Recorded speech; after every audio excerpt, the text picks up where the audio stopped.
estamos aqui mais uma vez para falar do Evangelho. Hoje a proposta, como foi dito, falar sobre o poder da fé, que está no capítulo 19, a fé transporta montanhas, os itens 1 a 5.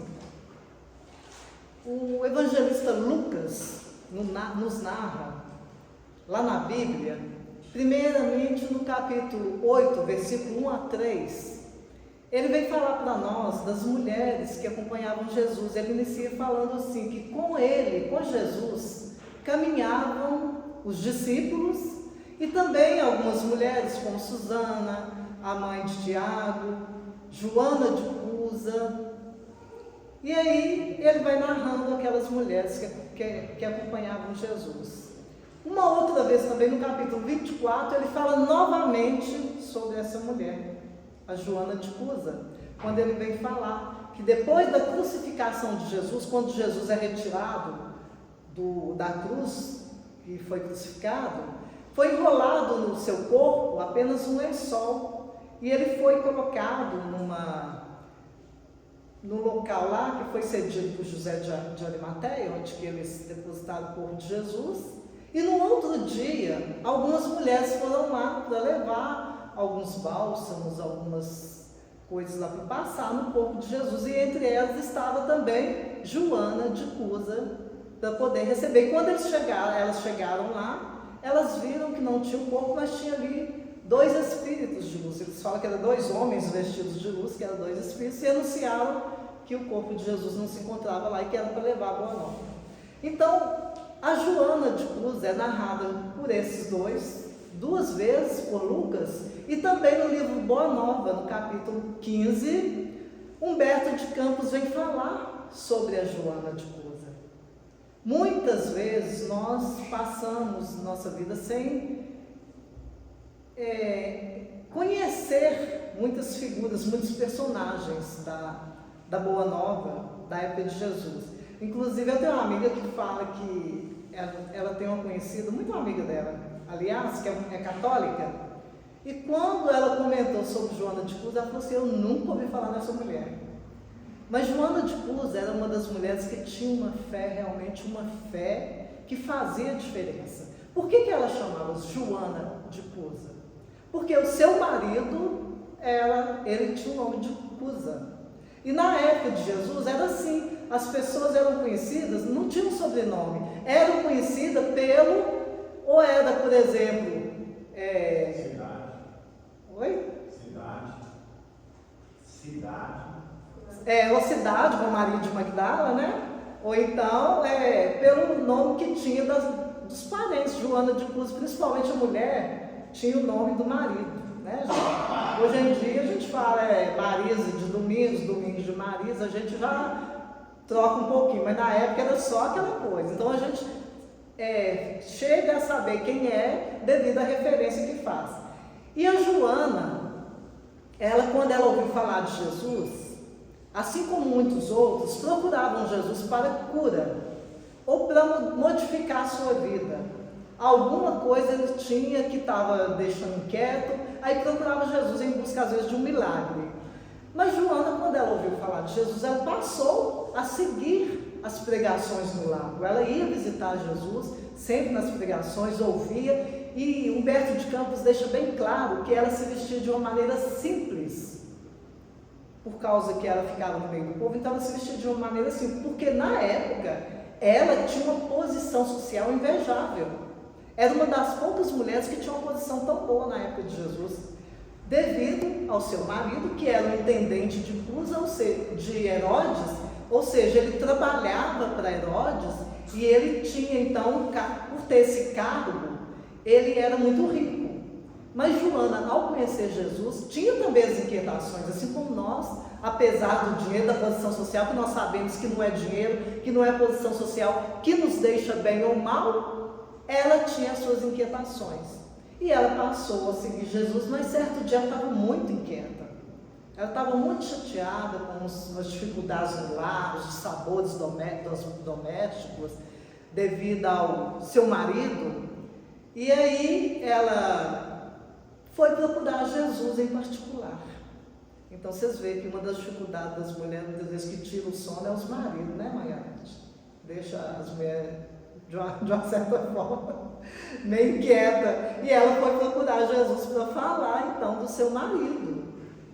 E, ao ver que Jesus se encontrava sozinho, Jesus a recebeu. E é interessante que Humberto de Campos fala assim, Jesus a ouviu longamente. É aquela coisa, mulher quando vai falar, ela quer falar, já que é para colocar as dificuldades, ela foi falando as dificuldades, porque daí fala assim, a mulher quando fala quer falar os detalhes, mas não é mulher, não, que tem hora que conforme a casa, né, Dália, é o homem que fala mais, sabe, gente? Mas a mulher geralmente tem esse lado mesmo de querer falar, mas assim, é porque a gente quer simplesmente explicar. Tem hora que é muito sem graça você falar uma coisa assim, senta, que a coisa falou e pronto. Então não, você vai contar o caso, você conta direito com detalhe, você vai contar que você foi na padaria, aconteceu alguma coisa, você fala, aquela hora que eu saí para ir na padaria, e aí a gente vai contando. Aí, por exemplo, às vezes se o marido não tem paciência e fala, o que aconteceu? Fala logo. Não, peraí, Jesus ouviu longamente, vamos trabalhar a paciência, né? Lá no livro Sinal Verde fala lá, o Zé Luiz fala para a gente, para trabalhar a nossa paciência. Então Jesus trabalhou, ouviu longamente a fala. Jesus é Jesus e nós também somos seres igual a Jesus. Para trabalhar a nossa evolução, nós temos que trabalhar não só o ouvido, né, digamos assim, mas também a caridade. Porque ouvir é caridade. A gente vê que hoje em dia, a maioria das pessoas não está querendo ouvir ninguém, não. Mas nós, quando a gente quer falar, a gente quer ser ouvido. Não é assim? O celular, muitas vezes, está tirando da gente a conversa, o ouvir, o conversar. Ali é só rede social o tempo todo. Às vezes você quer falar alguma coisa, aí está lá. O que eu falei? Não, peraí, não entendi direito, não, fala de novo. Não ouviu nada, não está prestando atenção de nada. Então conversa pelo celular.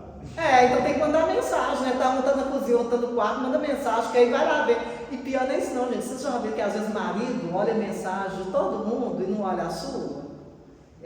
Às vezes não está em casa não, mas você manda mensagem, quando chega em casa à noite você fala assim, uai, mas eu mandei mensagem para você, aí não vê não.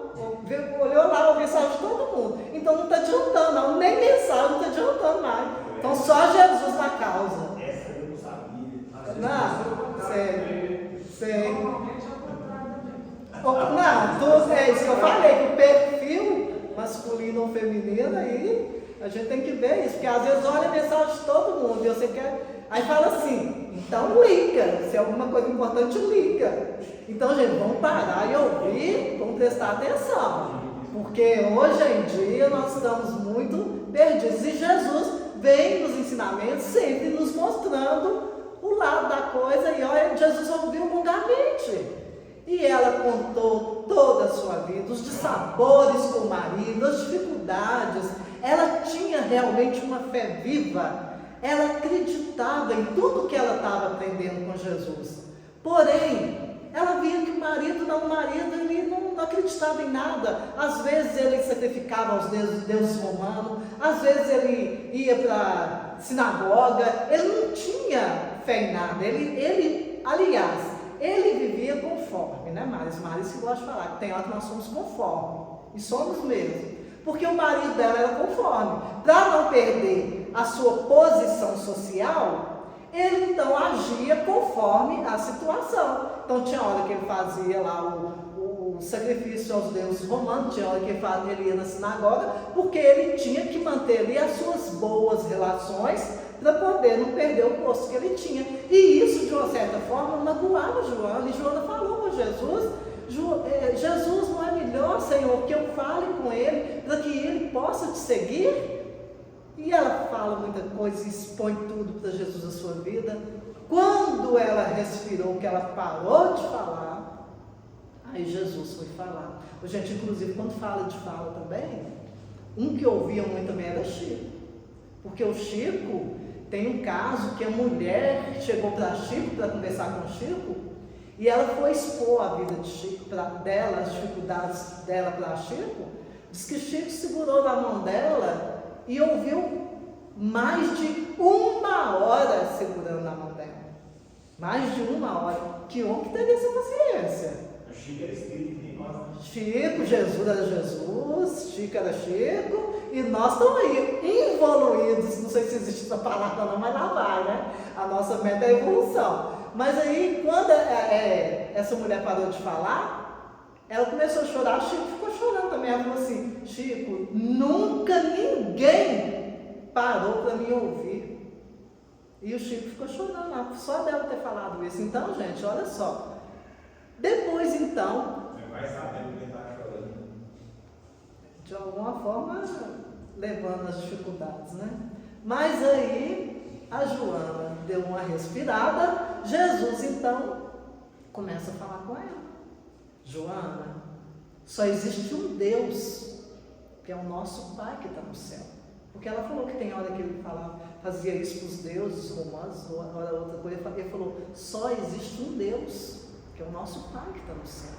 E só existe uma relação para com o seu amor, que é a fé. Todos os templos da terra são de pedra. Eu venho, em nome de Deus, abrir o templo da fé viva no coração dos homens.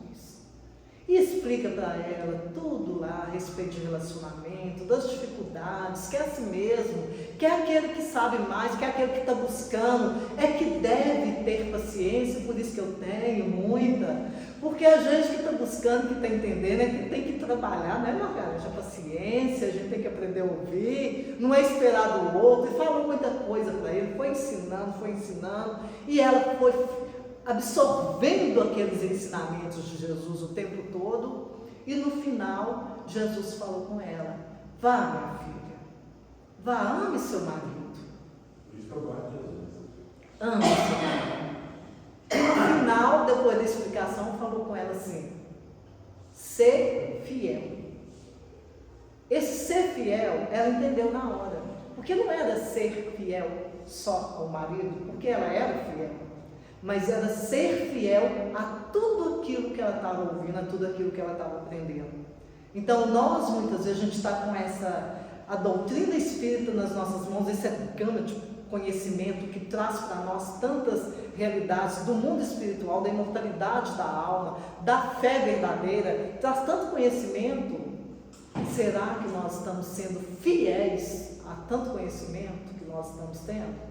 Ou a gente continua levando a nossa vida com as nossas dificuldades e fala assim: ah, mas Jesus era Jesus, Chico era Chico, e eu já não evoluo, né? Porque nós temos que evoluir. Os ensinamentos estão aí para a gente melhorar, para a gente crescer, para a gente colocar em prática. Tudo que a gente ouve é para a gente procurar absorver e colocar na nossa vida. E aí ela entendeu aquilo, que ser fiel então era ser fiel a Jesus e aos ensinamentos de Jesus, e ela foi para casa. Quando chegou em casa, as dificuldades eram as mesmas, o marido era o mesmo, os dissabores eram os mesmos, mas ela entendeu o recado de Jesus e passou a enxergar o marido de outra maneira. Ela passou a ver as qualidades do marido, porque nós em relacionamento, muitas vezes a gente só vê a dificuldade do outro, que não quer evoluir, que não quer receber a nossa mensagem no WhatsApp, que não quer ler a mensagem. Então nós temos que entender que a pessoa tem as suas dificuldades, mas aí a gente vê o lado bom da pessoa: não tem problema não, ele não leu minha mensagem hoje, mas ele está tão ocupado, né, coitado? Às vezes não teve tempo mesmo. Aí a gente vai olhando o lado bom da pessoa, porque todos nós temos nossas dificuldades, gente, todos nós temos o nosso lado bom. Isso não é só em relacionamento conjugal, não. É na nossa família, entre amigos, tem hora que a gente só condena, a gente massacra, a gente aponta, a gente mostra erro, a gente mostra dificuldade. Nós, espírito, então, não está obsediado, fulano está obsediado o tempo todo. Vamos fazer oração, vamos ver o lado bom da pessoa. Vamos vibrar bem. Se a pessoa está obsediada, ela está precisando então da nossa oração, da nossa vibração boa, de elevar o pensamento e pedir a Deus por ela. Aí sim nós estaremos sendo caridosos e colocando o lado bom das pessoas em evidência. Às vezes a gente só olha o lado mau, o lado ruim. Ela passou a ver que o marido tinha seu lado bom, passou a vivenciar isso e viu que as dificuldades dificuldades continuavam, mas por mais que continuavam, ela estava ficando melhor diante da situação. E assim o tempo foi passando, veio a maternidade. Ela ficou feliz demais porque a gente sabe que, por mais que hoje em dia as pessoas falam, eu vou casar, mas não quero ter filho, não, porque hoje em dia está tão difícil criar filho, está tão difícil educar filho, o mundo aí fora está todo perdido, a gente não sabe o que faz, e sem contar o lado material, está tudo muito caro, como é que faz? A gente tem que trabalhar, vou pôr na escola, a gente arruma tanta desculpa, mas quem tem filho sabe que é uma bênção, por mais que tenha dificuldades, por mais que tenha também seus dissabores, é uma bênção. E aí a Joana viu que a vida, de uma certa maneira, ficou mais pesada, porque além de cuidar do marido, ver o lado bom do marido, esquecer das faltas, ela tinha também uma criança para cuidar, mas aquilo para ela continuou levando de uma maneira tranquila, porque ela tinha fé naquilo que ela ouviu, nos aprendizados, em tudo que Jesus falou com ela. Mas a vida foi continuando, e assim, como vai acontecer para todos nós, vão vir os dissabores, as doenças, às vezes o desemprego, às vezes o anúncio de um câncer, às vezes o anúncio de um desencarne, e a vida começa com seus reveses. E assim aconteceu também com Cusa. Apesar da situação social que ele tinha, ele no meio político começou a ter muito ataque. As pessoas começaram a falar mal dele, as pessoas começaram a querer mal, a trair, e aquilo, ele foi ficando chateado com aquela situação, começou a fazer dívidas, a situação já não estava tão boa, as dívidas chegaram num ponto em que ele já não tinha condições de pagar as dívidas, então ele foi ficando numa situação que ele já foi adoecendo, porque nós sabemos que muitas vezes a doutrina espírita não bate o martelo para falar que as doenças são devido ao nosso pensamento agora, né? Mas quando a gente vai ver lá no capítulo 5, Bem-aventurados os aflitos, quando vem falar de doenças, de dificuldades, nós sabemos que se não é de agora, é de outras vidas. Mas muitas vezes as doenças, quando nós pensamos com desequilíbrio, nós buscamos desequilíbrio em tudo na vida, no jeito de agir. Por exemplo, na alimentação, um exemplo claro, eu gosto de comer e como com desequilibradamente, eu como, aquilo um dia vai causar um mal no meu estômago, não vai? Eu vou acabar tendo algum problema de estômago. Então a gente sabe que tudo em desequilíbrio vai trazer algum mal no nosso corpo físico, porque o nosso corpo físico é como se fosse uma esponja. Ele absorve os nossos pensamentos, todo o nosso desequilíbrio, e ele manda para fora em forma de doença. O Cusa, devido à situação que ele estava levando, aos desequilíbrios, às traições, ele não aceitava, a vaidade ferida, o orgulho sendo colocado à prova, assim como nós muitas vezes não gostamos de ser julgados, não gostamos que as pessoas falem que a gente é isso, é orgulhoso, é aquilo, se a gente não tiver uma receptividade, fazer oração e tentar ficar em sintonia com os espíritos superiores, a gente vai absorvendo aquilo e isso vai se transformando em doença. Até que numa noite, igual narra Humberto de Campos, numa noite de sombras, o Cusa desencarna. Joana, que até então tinha tudo que ela podia, que ela queria, inclusive Humberto de Campos fala que ela tinha muitas criadas que cuidavam dela com zelo. Quando a gente vê falar assim, criadas que cuidavam dela com zelo, quer dizer que ela era uma pessoa boa, não é isso?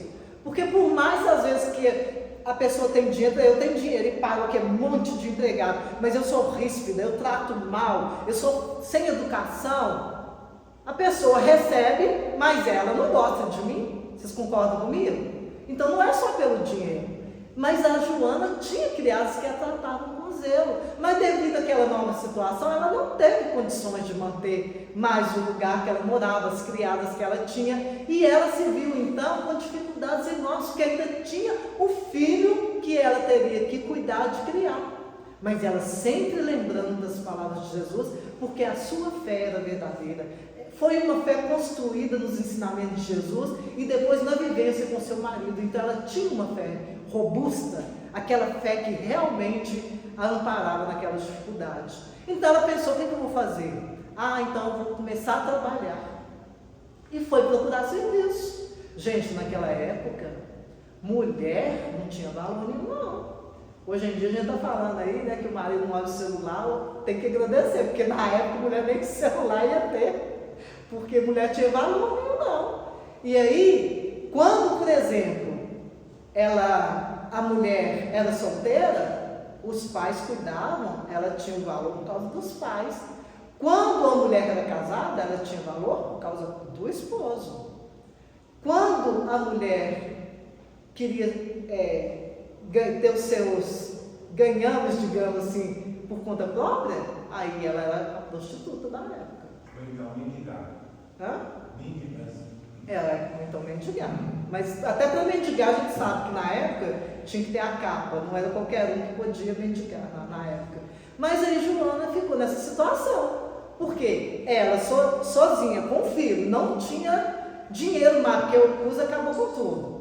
Ela estava sem saber o que fazer. Ela então começou a trabalhar. Ela procurou emprego com as suas amigas que tinham condições para cuidar da casa, para ser doméstica e também cuidar dos filhos das outras mulheres. Mas isso foi terrível, porque as próprias amigas atacaram. Falaram: como que você tem coragem de fazer isso? Isso não é coisa que se faça. Mulher, você trabalhando? Ela respondia para elas assim: olha, se Jesus, o nosso mestre, veio nos trazer tantos ensinamentos, ele, que era o mestre maior, esse espírito de luz, que não tinha necessidade de ficar aqui, ele passou o tempo todo na carpintaria, auxiliando seu pai, com a mão toda calejada. Por que eu não posso auxiliar? Por que eu não posso trabalhar? Então a gente vê que hoje em dia também, muitas vezes, a gente olha a pessoa conforme o que ela faz. A gente ainda tem esse orgulho de achar que a pessoa é melhor ou pior devido ao que ela faz. E não tem isso, não. Todos são nobres devido ao trabalho honesto. E ela foi trabalhar e trabalhou e cuidou dos filhos das outras mulheres com zelo. Aí eles ainda falam assim, que ela cuidava com zelo, como se fosse filha dela, os filhos dela. Porque muitas vezes quando fala em trabalho também, a gente fala assim: eu estou trabalhando, graças a Deus eu consegui um emprego. Na hora de conseguir emprego, às vezes a pessoa que está fazendo entrevista com a gente ali fala assim: olha, você vai trabalhar de 6 horas da manhã até 7 horas da noite. Não tem problema não, eu trabalho. Você vai ganhar tanto. Não, excelente, eu concordo tudo. Aí na hora de começar, a gente concorda com tudo. Passou 15 dias, a gente já está reclamando. Mas que é isso? Eu começo a trabalhar às 7 horas, eu largo 8 horas da noite? Isso é um absurdo, isso não é da lei. Por que aceitou então? Ou então a gente fala assim: eu vou fazer o que é da minha obrigação. Aí Miguel acabou lá de dar aula, lá, está lá sentadinho, um professor chega e pede: ô Miguel, vai ali na sala tal, e aí, eu já cumpri com a minha obrigação. Eu não estou recebendo para isso. Então tem hora que a gente fala isso: eu já cumpri com a minha obrigação, não vou fazer mais não. E não existe isso. Quando a gente conhece Jesus, quando a gente sabe dos ensinamentos, a gente sabe o que falava na época. Se tiveres de caminhar, como é que é? Caminho duas vidas, né? Então era isso. O ensinamento de Jesus é sempre isso: a gente fazer mais do que é proposto, do que é pedido, do que é a nossa obrigação. E aí Joana cuidava dos filhos, cuidava das amigas, das casas das amigas, com muito zelo. Quando foi, ela já estava mais velha, o filho já estava maior, a Joana vai e se muda para o Império Romano. Dari estava até comentando aqui agora sobre os governadores da época. E na época ela foi morar no Império Romano. No Império Romano, quem estava na época lá organizando era conhecido como Lúcio Enobarbo, e a história consagrou o nome de Nero. Dari comentou de Nero aqui. Nero, gente, era louco. Ele era louco, obsediado. E Nero, ele tinha mania de grandeza, ele queria renovar o mundo, ele queria reformar tudo, ele queria fazer as coisas do jeito dele, muito orgulhoso. Aí conta-se que Roma tinha 14 quarteirões. Ele então, querendo modificar, renovar Roma, ele colocou fogo em alguns quarteirões de Roma para modificar Roma. Só que dos 14 quarteirões de Roma, 12 queimaram. Ele então colocou a culpa nos cristãos, porque nessa época já estava uma grande perseguição aos cristãos, inclusive Joana de Cusa também já estava sendo perseguida. Devido a esse fato, eles então mandaram de 200 a 300 mil cristãos para serem crucificados. Olha só, na época, 200 a 300 mil cristãos, era muita gente, não era isso? E aí, ele colocando a culpa nos cristãos, morreu os cristãos, aí ele ficou como sendo tranquilo. Mas ele tinha mania, ele morava numa casa muito grande, que era conhecido como a Domus Áurea, que era a casa dourada. E diz que tinha os jardins da casa dele eram enormes. E ele tinha muita insônia, porque ele não conseguia dormir, devido à sua maldade, ele pensava o tempo todo só coisa ruim. E aí ele não conseguia dormir, ele tinha insônia, a noite inteira. E ele tinha mania de sair passeando nos seus jardins. Devido a isso, ele colocava as pessoas, como se fosse um óleo na época, penduradas nos postes, e colocava fogo nas pessoas, que virava verdadeiras tochas humanas para iluminar os jardins à noite. E aí ele passeava nos jardins lá, pensando, meditando, e clarinho lá com os cristãos pegando fogo. Eu fico imaginando, que coisa horrível. Imagina o mau cheiro, a carne sendo queimada, mas isso para ele não tinha valor, ele pensava só nele, era total egoísta, e ali ele tinha esse hábito então infeliz. Quando foi no ano de 68, a Joana foi pega, porque ela seguiu Cristo, ela tinha, nós estamos falando de fé, ela tinha essa fé verdadeira, e a Joana foi pega com seu filho e mais 500 cristãos, e foram levados aos postos de martírio. Quando ela está lá no poste, os soldados andando para lá e para cá, esperando a hora de acionar fogo naqueles cristãos, a população começa com aquele vozerio, gritando para começar a colocar fogo. Eu acho que nessa época a gente estava no meio dessa multidão lá, só vibrando no mal, viu? Porque, vou te contar, tem hora que a gente passa os pedaços e a gente sabe que é ação e reação, nada acontece à toa na nossa vida. Então lá a população gritando e os cristãos pendurados nos postes.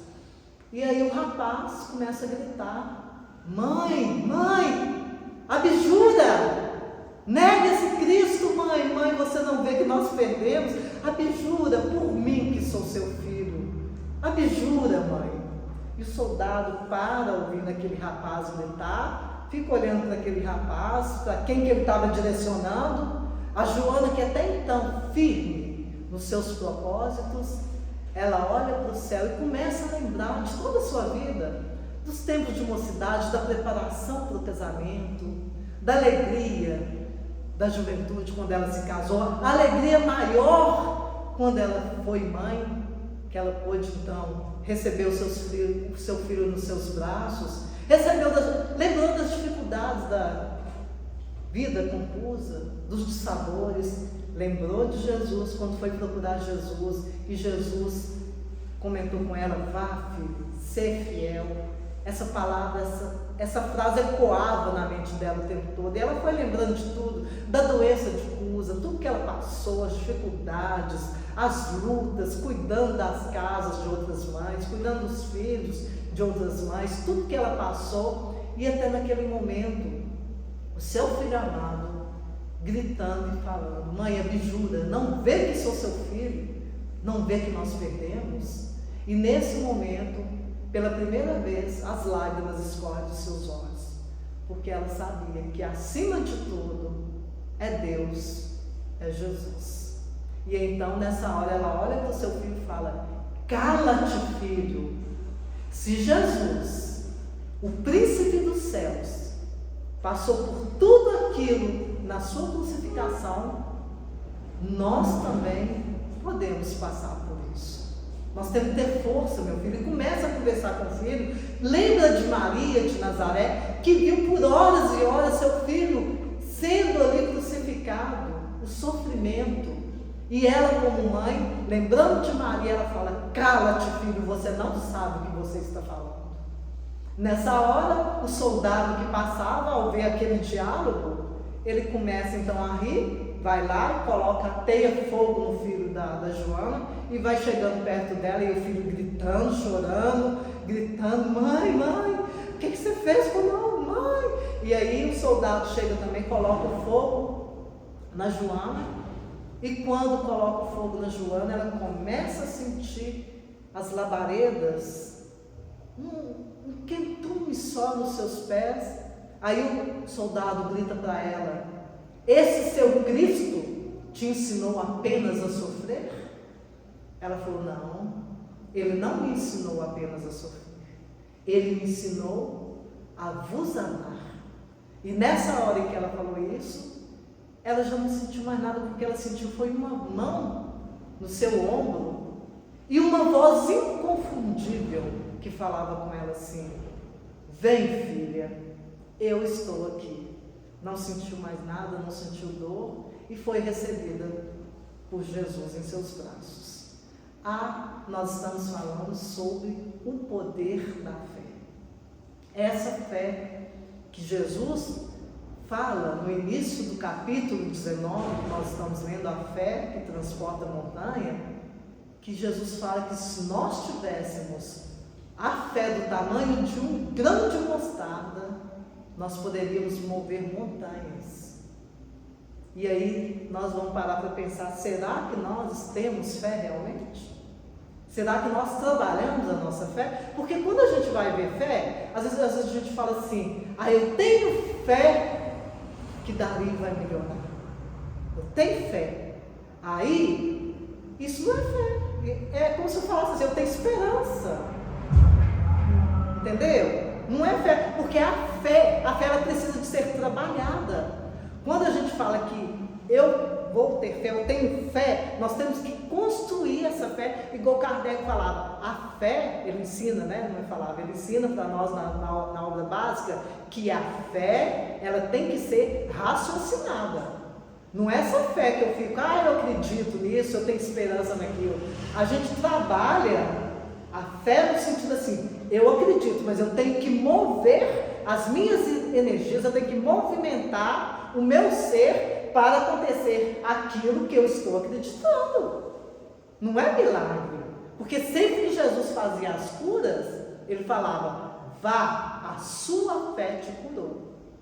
Quando aconteceu lá com a mulher hemorroíça, a mulher que sofria de 12 anos do fluxo de sangue, e estava lá toda a multidão aguardando Jesus passar, quando Jesus foi passando, ela viu que ela não ia ter jeito de conversar com Jesus, ela vai com a mão na borda da túnica de Jesus, que isso aí também, ao estudar o Evangelho, tem um ensinamento. Na época, a borda das túnicas, elas tinham como se fosse uma faixa azul, um bordado azul, que aquilo queria dizer que ela estava em contato com Deus, com a espiritualidade maior, que é a fé. Então, quando a mulher encosta ali na borda da túnica de Jesus, Jesus vira e fala: quem me tocou? Porque de mim saiu virtude. Nessa hora saiu o magnetismo de Jesus, uma força que todos nós temos,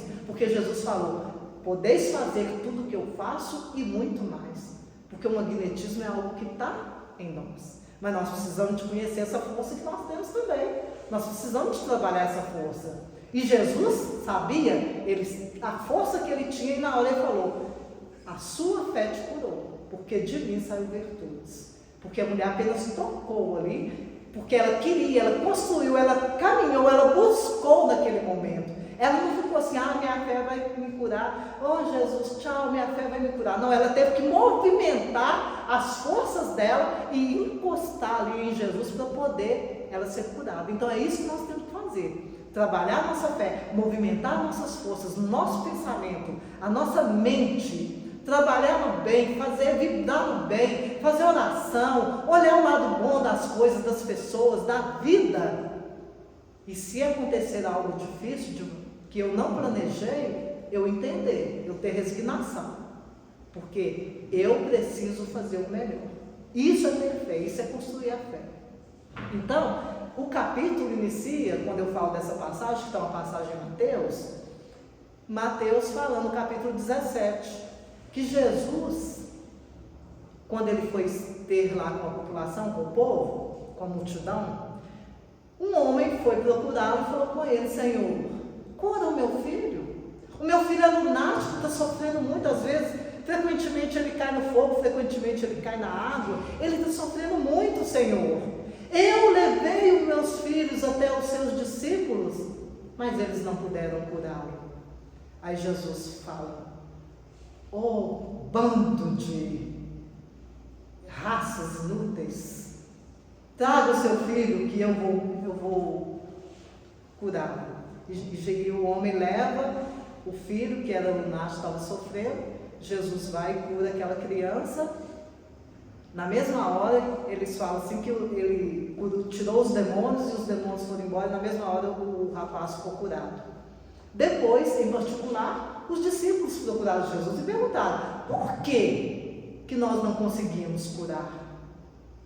O que aconteceu? Nós tentamos curar essa criança.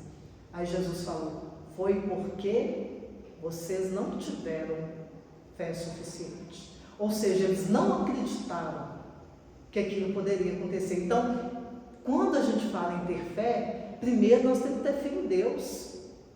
Ter fé em Deus, que é lógico, que é tudo. Deus é uma energia, Deus não é um ser, que às vezes a gente acha que Deus é um ser, mas Deus é uma energia. É a causa primária de tudo. São as leis que Jesus veio falar. Jesus veio falar das leis divinas que agem, independente de posição social, independente se é preto, é branco, independente se é rico, se é pobre, se é aleijado, se é bonito, independente, as leis vão agir. Eu ajo no bem, eu estou conquistando. Eu estou agindo com desequilíbrio, eu estou conquistando. Mas eu estou conquistando também o lado negativo. Então, em primeiro lugar, ter fé em Deus. Em Jesus, que foi o nosso mestre, que veio trazer as leis divinas e que veio trazer tanto ensinamento, veio curar, em nome de Deus, veio trazer tudo isso que nós estamos aprendendo hoje. Mas nós temos que ter fé em nós também. Porque se Jesus falou: podeis fazer tudo o que eu faço e muito mais, aí a gente fala assim: eu vou tentar curar, mas quem sou eu? Será? Será que vai dar certo? Não vai dar certo, não. Porque eu não estou acreditando. Então eu tenho que acreditar. E para acreditar, eu preciso de buscar e estudar. Por isso que a doutrina espírita vem com essa gama de ensinamentos. E olha que Kardec falou que foi levantada apenas uma ponta do véu.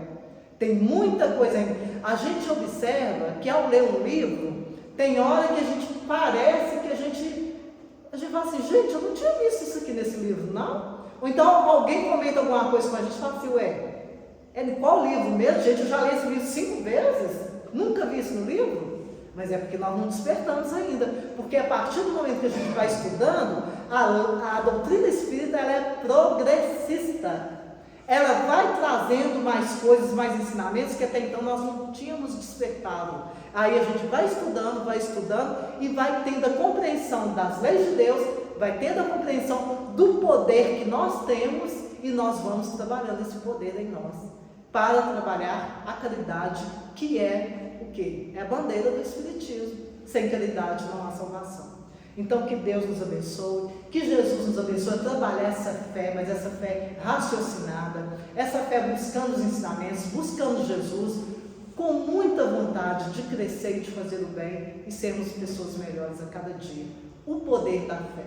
Está tudo no Evangelho, basta nós estudarmos e termos olhos e ouvidos para poder entender todos os ensinamentos de Jesus. Que assim seja.